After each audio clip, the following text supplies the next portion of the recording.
hear it.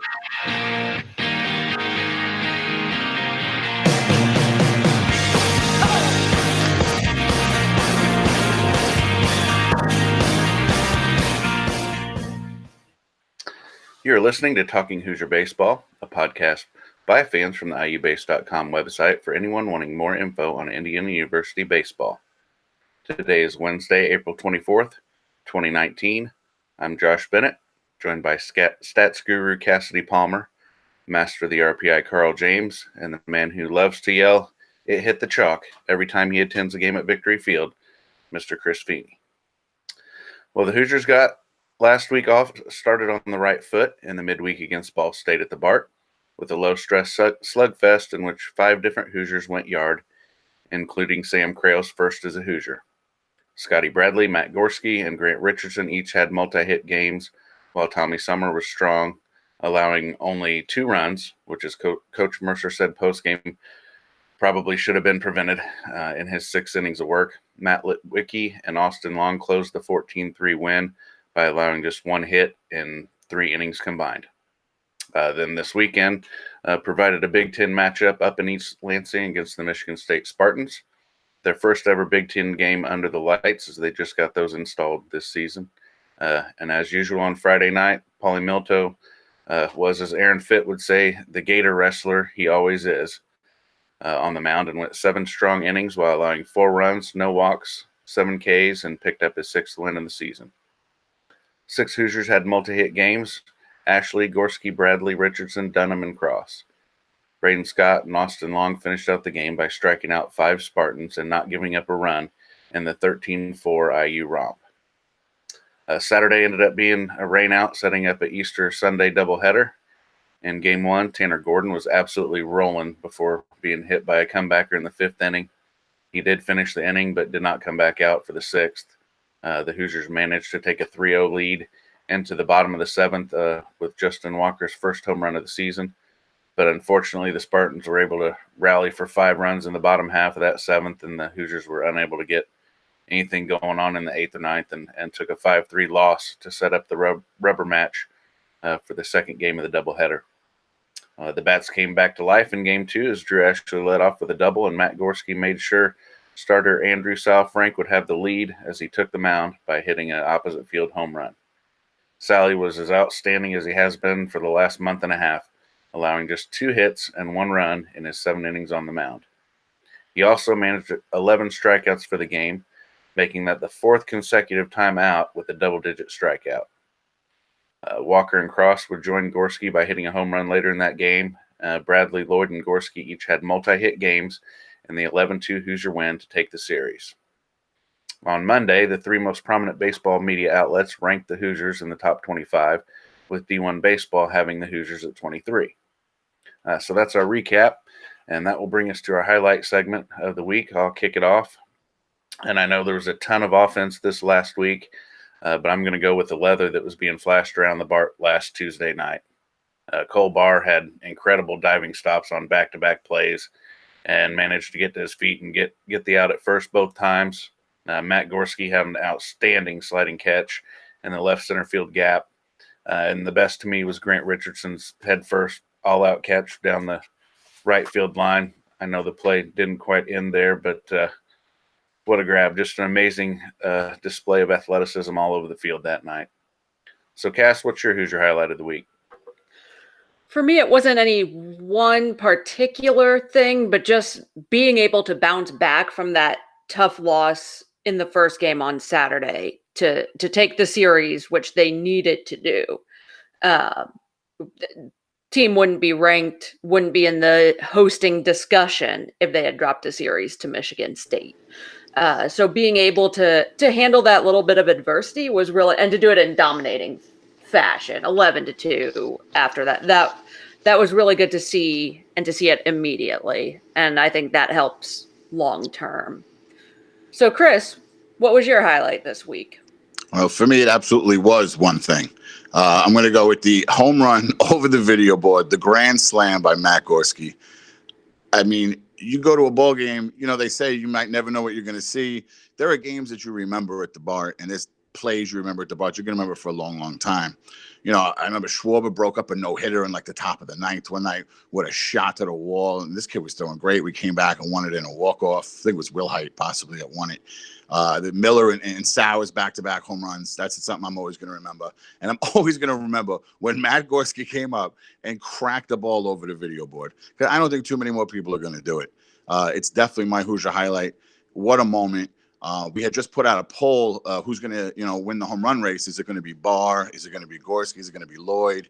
And Gorski got like 5% of the vote. I know he was back 4 home runs. It was 13-9 at the time, I believe. But I got a feeling Gorski's coming. He's hit 2 since the poll. I don't know. Maybe it fired him up. I'm not sure. But my Hoosier highlight absolutely is that ball hit over the scoreboard. What about you, Carl? For me, I'm just going to talk about the offense in the first 5 innings on Friday night.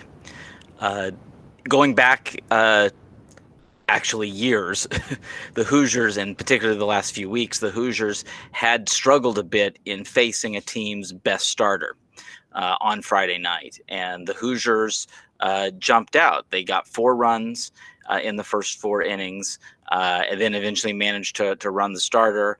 And then got into the walk fest that eventually led them to a very large cushion to win that Friday night game, even with having given up some runs. So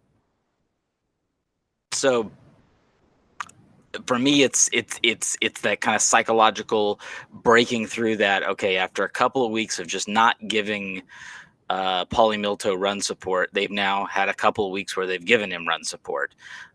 And it's like, okay, now you can go out there and compete, and the team can go try to compete in every game and look for sweeps, which if you're going in these last 4 Big Ten weeks, it's going to require 2, maybe 3 sweeps in order to win a Big Ten title towards possibly, getting to a hosting situation. So now we get to the red belts. Chris, what are we doing in the way of red belts for this week? All right. Thanks, Carl. First off, last night does not count for these red belts. All right. Those are going to count for the next one, just so we can put that out there. So, maybe Gorski gets one for that outstanding grab, but it won't be this week. So what we're going to do for the Joey Donato Pitching Award red belt, we're going to go with the Sunday performance from Andrew Southfrank. 7 innings, 2 hits, 1 run scored. And his trademark apparently now is double-digit Ks, and he did throw up 11. Every time he goes out there, is it going to be 14? Is it going to be 10? I know we had some media from Tanner Gordon, I think it was 2 weeks ago, and he's waiting for that 15K. He wants Southfrank to own the record. He wants to pass that 14. He wants 15 for Southfrank, and he might do it. But I hope he does it at the Bart, because I want, feed the people type thing. For the Tony Butler Award, this one wasn't easy. Josh talked about all those great defensive plays we saw at the Bart before the weekend series started. So, and now I'm thinking, what am I going to do here? I couldn't see, thanks to Michigan State and BTN Plus's amazing video feed. I couldn't even talk to somebody who watched it really on TV.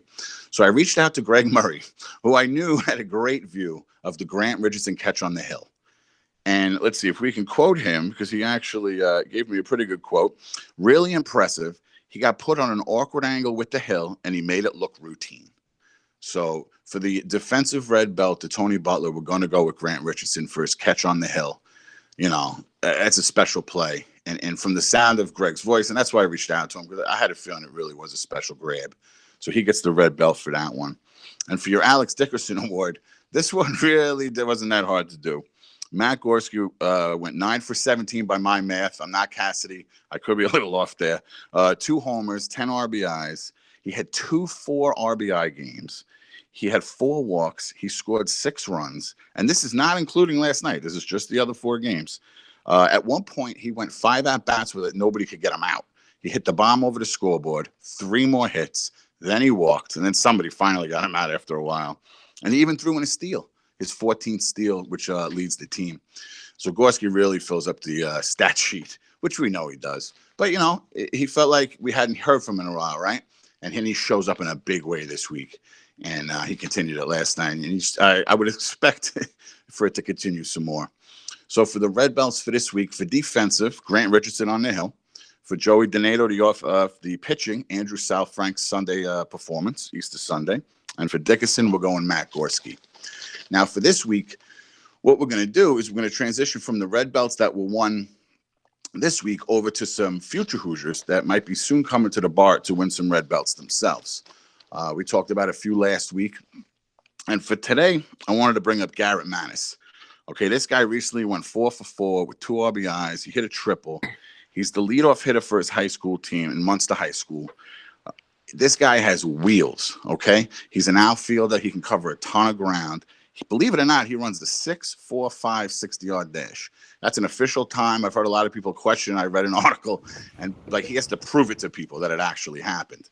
And for comparison, Matt Gorski got timed at 6.5 after his freshman year at a Prospect League All-Star game. So that's faster than Gorski was after his freshman year. And, you know, put him with the training staff here at IU. Who knows? Maybe his speed goes up even more. Garrett Manis is a big-time prospect for this year from Max Preps. I got his stats. He's hitting .583. He's got a .656 on-base percentage, 3 triples, 2 homers, 5 steals, and 15 RBIs. And this is a high school season we're talking about, and not even barely half of one. So I'm real excited to have him show up. Now, you might have heard the name Manis before. Obviously, Connor is already a Hoosier himself, and they'll be the brothers playing together. And the last time 2 brothers played together as Hoosiers, I don't know, you might have heard of them, Walker and Sully Stadler, and that was 2013. And that year worked out pretty good. So maybe having 2 brothers again next year, you know, I'm all for it, at least worth a try. And after the game Connor had last night, I thought it was perfect to bring up Garrett because Connor was really solid on the mound at Victory Field last night. Now, another high school athlete we're going to talk about is Brian Gaffney. He recently got a win for Center Grove. He's a big-time athlete, okay? He plays on a football team.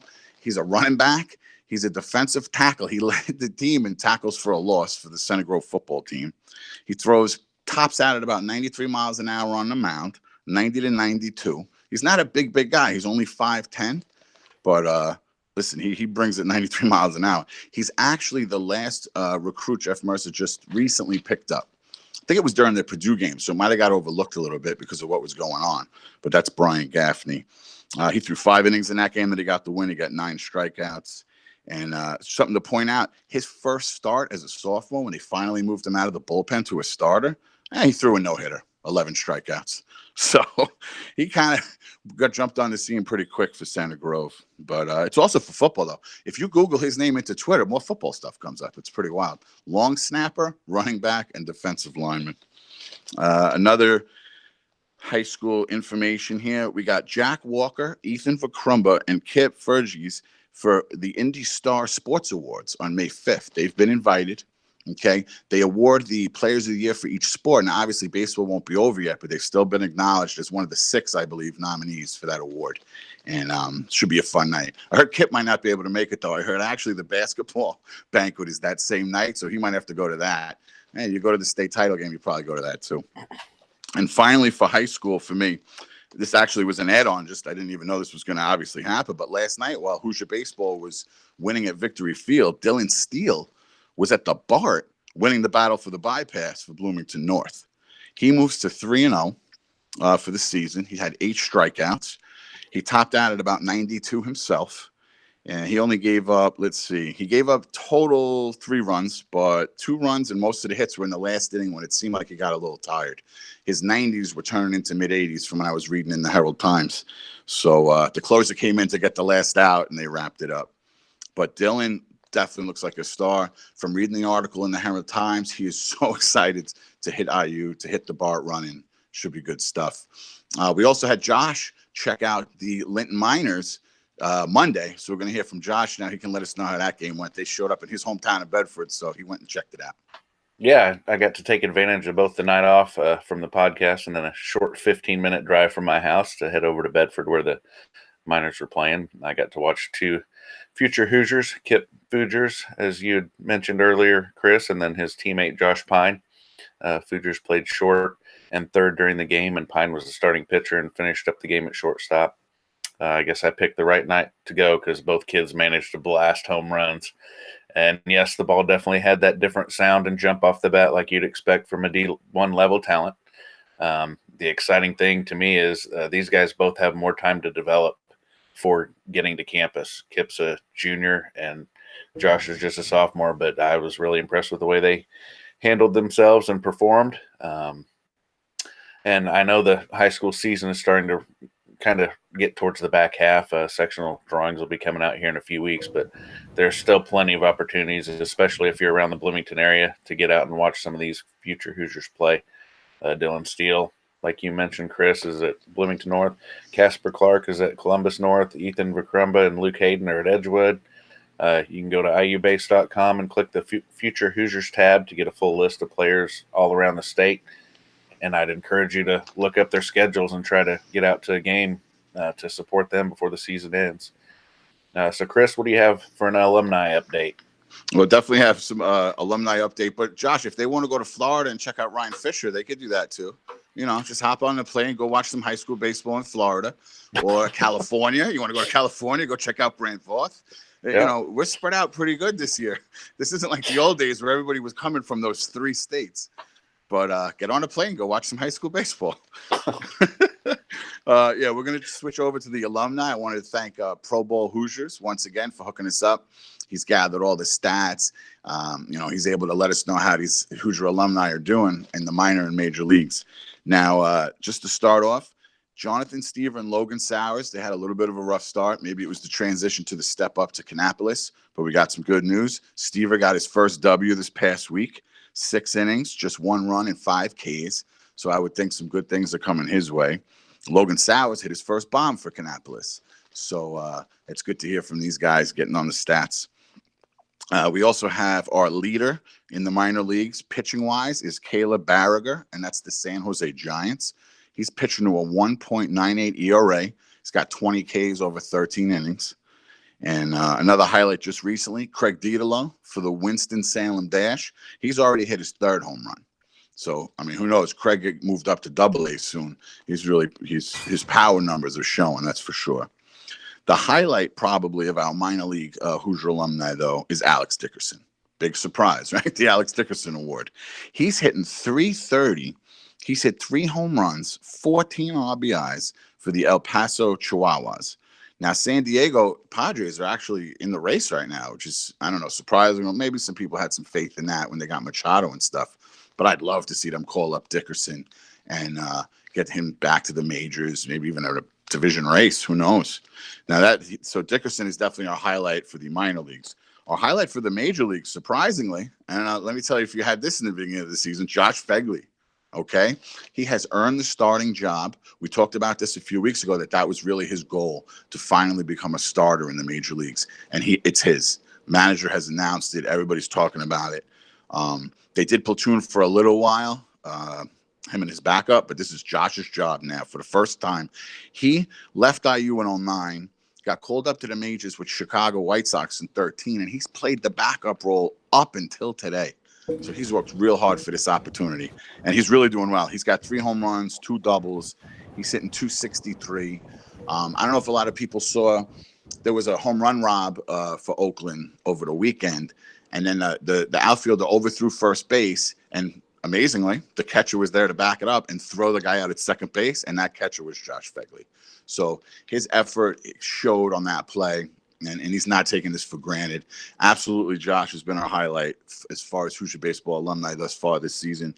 Really want to say congrats to him. You know, we say people go from the bar to the show. I mean, Josh and Dickerson went from Sembauer to the show. So, I mean, this is big-time stuff. I'm real happy for them. And that'll pretty much wrap it up. Once again, thank you to Pro Bowl Hoosiers. You can check him out on Twitter at Pro Bowl Hoosiers. He gives daily updates, believe it or not, of every pro athlete, every sport. Oh, that reminds me, one quick thing. Cade Crisco has started his season in independent ball in Berlin, Germany for the Berlin Flamingos, which I spoke to him via Instagram, and he's really excited. He's playing middle infield and pitching for the Flamingos. And that's pretty much it for the Hoosier Baseball Alumni Update. You've got mail. You've got mail. You've got mail. You've got mail. You've got mail. You've got mail. It's mailbag time. Well, our one question this week goes to Cassidy. Cassidy, what is the record of the team when both Matts, Gorski and Lloyd, hit versus when they don't? Okay, so I looked at this from a few different angles, and when both mats get a hit, the team is 17-5. Get at least a hit, the team is 17-5. So they're pretty important to, the offense working. To highlight that even more, when both mats have multi-hit games in the same game, the team is 7-0. So if you see both mats with more than one hit, odds are the Hoosiers are going to win it. When both mats have a hit within the same inning, the team is 8-2. So again, when both of them are clicking, it's going to be tough to top this offense. Now, when neither of them are clicking, there have only been 3 games so far this season where they have both played where neither mat has gotten a hit. Because there was that Tennessee series where Gorski was out all 3 games, Lloyd was out one of the games. I didn't count any of those. So there have only been 3 games so far this season where neither of them have gotten a hit, and the team is 1-2 in those games. So they are obviously pretty important to the lineup. That happens when you're the 2 and 3 batter. You're kind of important, and so the records do back that up. And since I'm already giving information on records and stats, might as well just move into my key stat portion. And I took a look at more record. While I was looking at records, figured I'd look at some more. And I had tweeted out during I believe the last Michigan State game, that this team is pretty darn good when they score in the first inning. The Hoosiers are 15-3 when they score in the first inning. When they don't score in the first inning, it's a little more rough. They're now 13-10 in those games. So if they don't score in the first inning, you're kind of flipping a coin to see what it's going to be. When the Hoosiers score by the third inning, it gets even better at 22-7. But if they don't score by that third inning, it is a legit course at 6-6. Now, when the team is leading toward the end of the game, so when they're leading through 6 innings, the team is 26-1. They have given up 1 game where they were leading through 6 innings. That doesn't include ties. When they're not leading through the 6th inning, they have a hard time fighting back. They're 2-12. And it's the exact same for the 7th inning, and pretty close in the 8th. If they're leading in the 8th inning, they're going to win it. They're 27-1 in those games. When they're not leading through the 8th inning, they're 1-12. They have won 1 game that they were not leading through the 8th inning. So this team, they do best when they get out, pound it early, score a lot of runs early on, and then cruise and hang on the rest of the game. And just out of curiosity, yesterday, I took a look at when the Hoosiers score first, regardless of who's batting first or second, if they're home or away, the team is 21-5 when they score first. When they don't score first, they're 7-8. So that's just one more piece that shows these guys like to heat up quickly and early. I also took a little bit of a look at the lefty-righty matchups for the team, and I was a little surprised when I looked at it. The Hoosiers have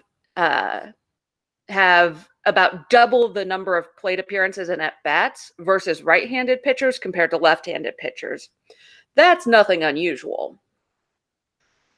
The part that's weird is the averages are almost the same. The team's batting .267 against left-handed pitchers and .264 against right-handed pitchers. I think that's about the most even I've seen it for this late in the season. That's pretty impressive to be hitting off both sides that well. there is marginally more power to the versus left-handed pitchers compared to right-handed pitchers. The home runs in particular are higher against left-handed pitchers. The Hoosiers are hitting a home run about every 19 plate appearances against left-handers. That jumps up to a home run every 25 plate appearances versus right-handers. Now, some of that's going to be the smaller numbers on the versus left-handers. It's still relatively small, but not that small that you can't start to compare the numbers. So yeah, I looked at the lefty righty. I also tweeted after that weird ninth inning yesterday. I'll probably go more into this next week when we really talk about it, but they kind of flipped the script on ninth inning scoring. Put up 5 runs when they had scored 9 total in the ninth inning all season. So there have been some fun numbers the last couple of weeks. So Carl, how did this last week shape the Hoosiers' postseason resume? Well, the postseason resume is really starting to take shape. The team is now 22nd in the RPI in the country with a record of 28-13. First place in the Big Ten at 9-3. A couple of different breakdowns here. Road is 8-8. So the team is now, after that Michigan State series, 500 in road games. Neutral sites after last night, 4-2. Non-conference strength of schedule is huge. That's 14th in the country in non-conference strength of schedule. So a very, very strong non-con. I think 2 things that have really shaped that is, first of all, how good the Tennessee Volunteers are. And second, how good Evansville has been. When, I looked at Evansville as the worst team on the whole schedule, and now they're the highlight of this resume, which brings me to the next portion, which is a record against the top 50. That is a 6-4 right now. Now, 4 of those 6 wins are against Evansville, who is currently number 34 in the RPI. So Evansville had slipped a little bit after losing the series to IU, but they have already charged back a bit. Hoosier fans are going to want to take a really close look at Evansville's games the rest of this season. We are all big Aces fans going forward.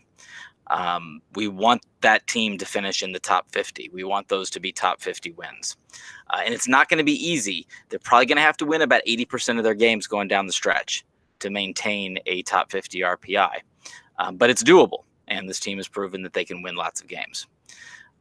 So the best series wins is Evansville. The worst series lost wasn't horrible. It was the Seattle tourney, against number 2 Oregon State, and also against number 69 and number 64, where they went 1-2.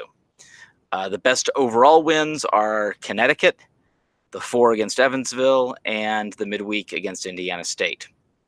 The team does have 3 bad losses, which are defined by teams with a RPI of 151 or higher. The worst loss is this past weekend against Michigan State. Then that Friday night game against Penn State, and then the home midweek against Kent State, which we all know was bad on multiple levels. So that'll take me. I'll discuss one other topic, which is the needs report. Boyd's World has a really great tool called the needs report, which breaks down a team and basically the number of wins it needs under Boyd's algorithm to get to a specific spot in the RPI, which generally equals a certain seed in the tournament. So for a hosting seed, Boyd's has Indiana needing to finish the regular season before the Big Ten tournament at 41-14, which would require going 13-1 down the stretch. My model, as my prediction model and my game by game analysis with the RPIs and all the calculations, has the team going 9-5 down the stretch to end 17-7 in the Big Ten for a total record of 37-18, which would be 25th in the RPI, a solid 2 seed. 4, according to Boyd's, to get a 2 seed requires 7-7 down the stretch. To get a top 45 seed, which is a bubble placement for the tournament, that is a 5-9 record going forward. So the Hoosiers are in really, really good shape and completely in control of their own destiny to make the postseason. And there is an outside shot, and it is just an outside shot of getting to a regional. Now, getting to host a regional, you mean? Yeah, I'm sorry, to host a regional. Okay. Yeah, to have temporary bleachers We're at going the bar. to a regional. Yeah, the team should be going to. I mean, it would have to be a major collapse at this point to not make a regional. But the team has the possibility to host a regional, but they're going to have to play ridiculously well over the last 4 weeks and probably also into the Big Ten tournament in Omaha.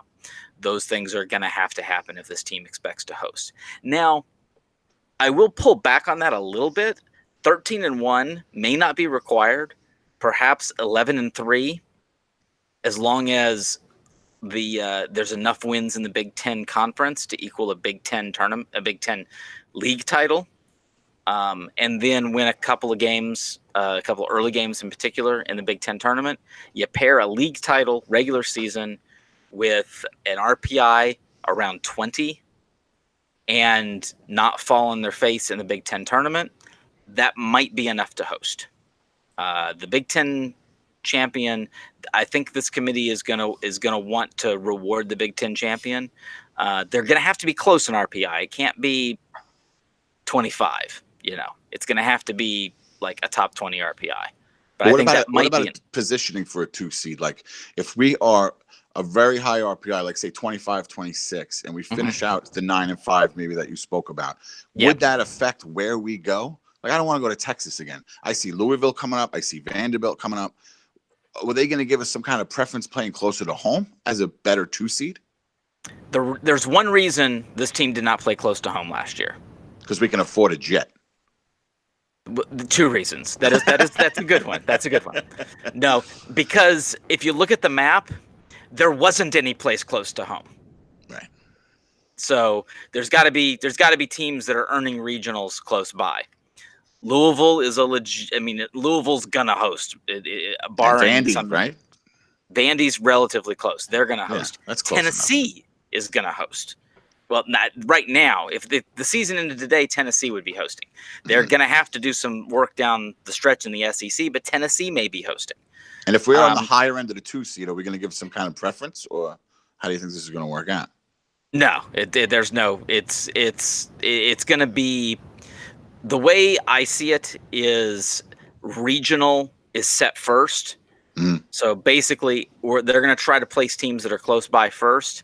Then after that, the teams that have to travel, usually there is kind of a rhyme or reason as to the pecking order that you try to put. Okay, if you're going to travel and you're we think you're the number 30 team, we're probably going to send you to one of the better hosts.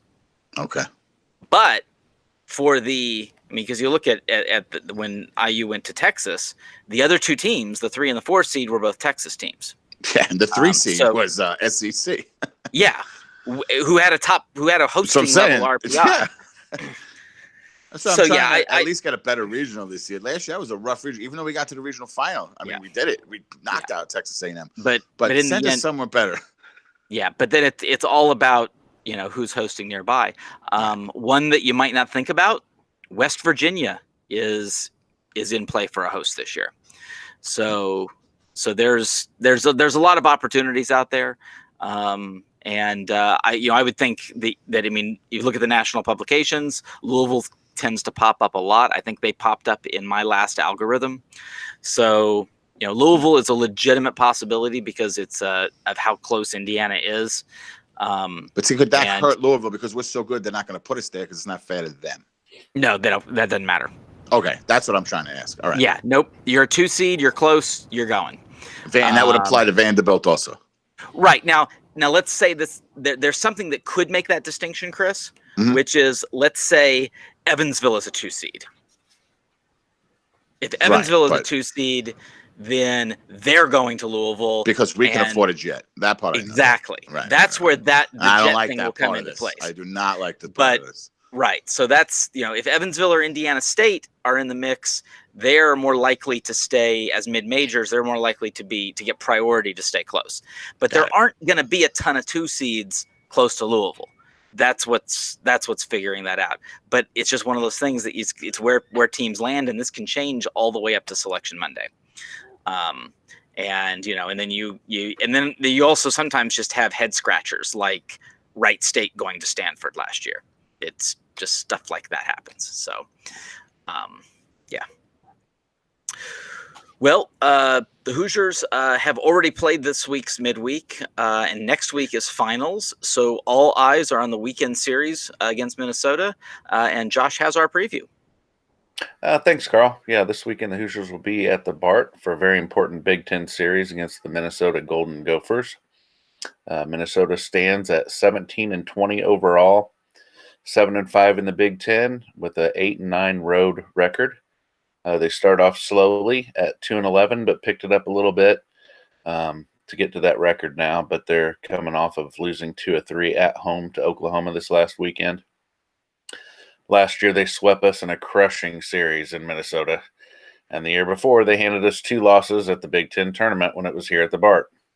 So safe to say they've been a big thorn in our side recently. They were picked by coaches in most publications to win the Big Ten this year and are tied for 5th with 2 out in the loss column. Pitching-wise, most would expect to hear Patrick Fredrickson's name being listed here as a big guy. He was Big Ten Pitcher of the Year last season, but he's pitched only 1/3 of an inning since the end of March, and before that hadn't gone past 5 2/3 innings all year, and is sitting at a 5.74 ERA. So, we're guessing that he's not going to be a factor this weekend.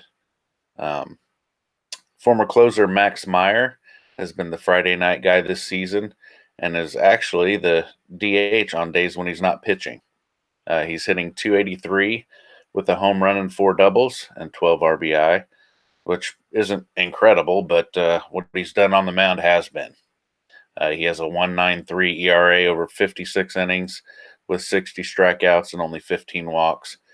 Should be a great test for this hot Hoosier offense. Hopefully they can get Paulie some runs on a Friday night against a real tough dude. The other spots of the rotation have been moving around a little bit. I'm going to guess we'll see Jake Stevenson on Saturday. He's 1-2 with a 5.72 ERA. And Jody Culliver is 2-3 with a 5.52 ERA on Sunday.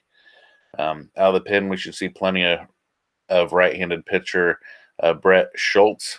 He has 5 saves and 5 wins and has a sub-5 ERA in 28 innings pitched. And lefty Nick Lackney, who has a 3.09 ERA in 32 innings pitched. As a staff, this team's only given up 20 home runs all season, but has a 4.46 ERA. Offensively, they're led by junior catcher Eli Wilson. He's the only guy batting over 300. He's sitting at 307. Junior shortstop Jordan Kozicki is the leader in home runs and RBI, 7 home runs, 36 RBI. And senior center fielder Ben Mazinga has 11 steals. That's leading the team, and 25 walks, which is also leading the team. Friday night, we have a 6 o'clock start. It's going to be firework night at the BART. Forecast looks great, 66 and sunny. First pitch. Saturday's a 2 p.m. start. Baseball cards, which is one of the favorites of a lot of the kids and even some of the adults there at the BART. But looking 58 and cloudy with a chance of thunderstorms until around 5 p.m. So Saturday may be dicey. But hey, it's Indiana in the springtime, so we won't really know much until it's game time. And then Sunday's a 12 noon start. It's Superhero Caps night or day, 60 degree for a high, with a mix of clouds and sunshine, so we're looking pretty good on Sunday. So that'll wrap up our preview and show tonight.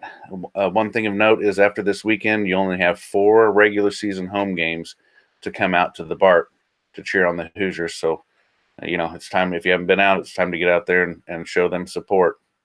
So that'll do it for this edition of Talking Hoosier Baseball. Read up on Indiana baseball at iubase.com. Follow us on Twitter at CUAtTheBart and at IUBase17. Please leave us a review on iTunes, Google Play, or Stitcher. For Cassidy Palmer, Chris Feeney, and Carl James, I'm Josh Bennett. See you at the bar.